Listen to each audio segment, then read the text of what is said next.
Now, as far as relationships go, I remember my first friendship was with a little boy also named Michael Brown.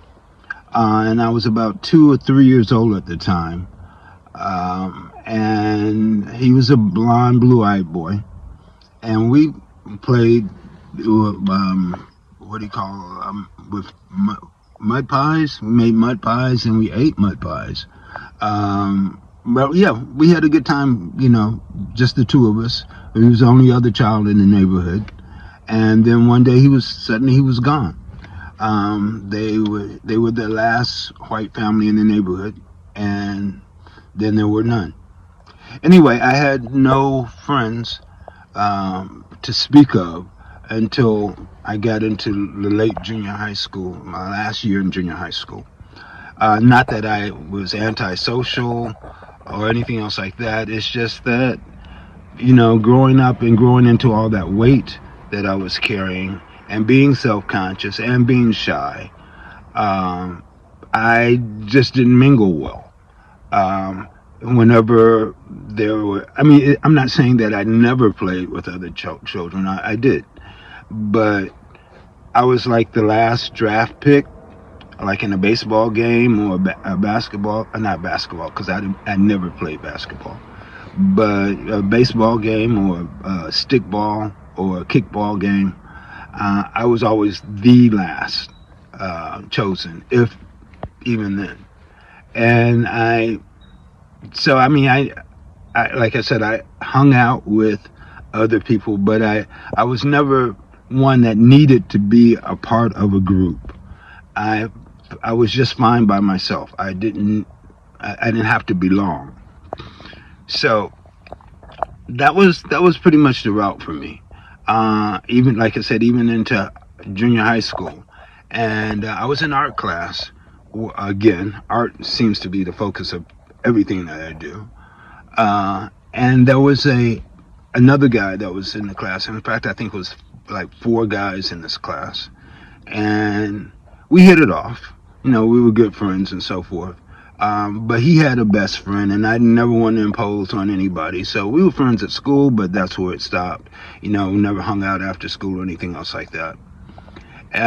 Oddly enough, he was one of the few that wound up going to the same high school that I went to. And again, we were art, well, actually fashion illustration majors in this particular high school. And we sat across from each other. It was like art tables that were set up for a set of four art tables, and we wound up being seated across from each other. Over a period of time, and we shared other classes together, we became real close buddies, running buddies and stuff like that. And I, never really knowing or having a close friend, I never anticipated anything. I just kind of left it as, we're schoolmates, we get along, blah, blah, blah, and, that was it.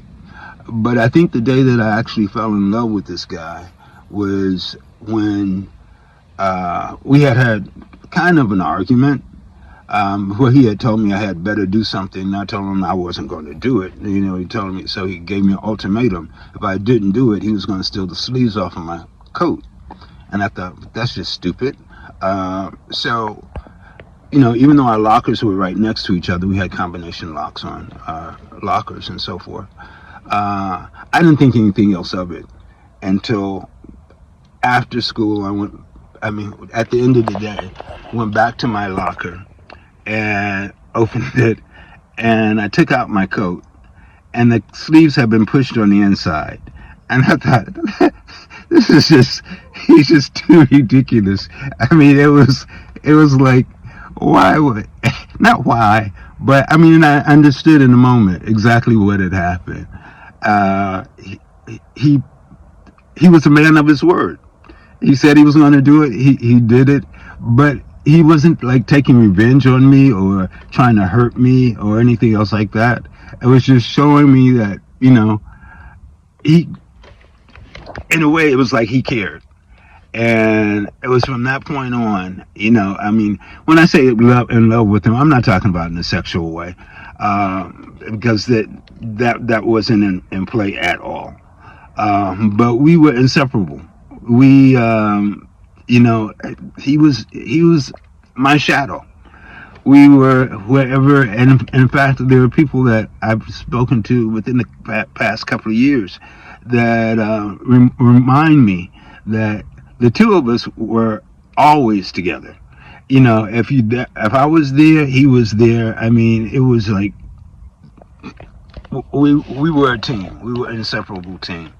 And when he started driving, he would always bring me home. We didn't live that far from each other. But he would do this weird thing where he would give me all his books to take in with me, so he'd have an excuse to come back over later to pick up his books. I thought it was whatever, it was kind of weird, but it was an excuse.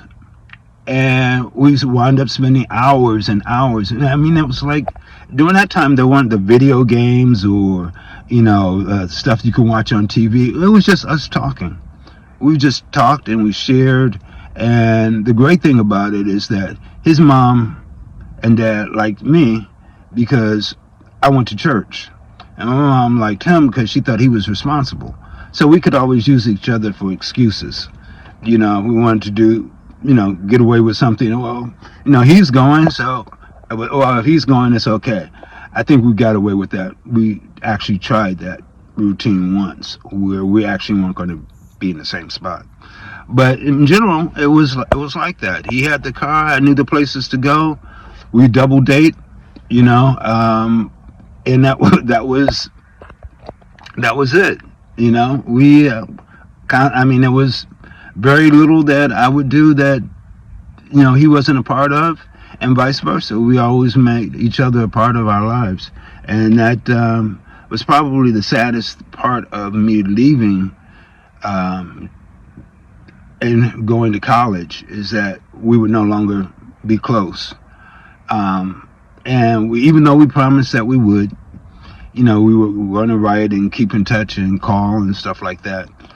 That wasn't really our thing, and we understood that. We knew it. When I came back from college on vacations and things like that, we get together as if nothing had ever happened, and we spend all the time together. But once I left, I knew I was never coming back to Detroit when I left, and he was never leaving Detroit. So, that was it was heartfelt that we were so close, and it ended like that. But the weirdest part, not the weirdest part, but something that I thought was really strange, was like 15 years after I had moved after that, and I had moved already to California.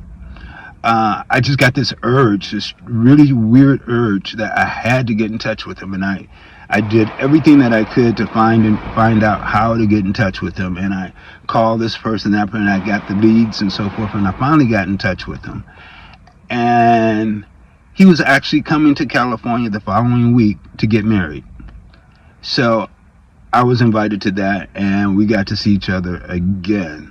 I was 15 years later, and it was just so ironic that I had that leading to call him, and the timing was just incredible.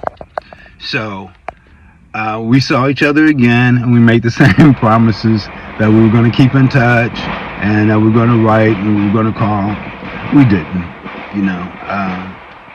I was too busy trying to build a career, and he was busy creating this family and doing his thing. So, miss you, Rome. Love you. Always love you.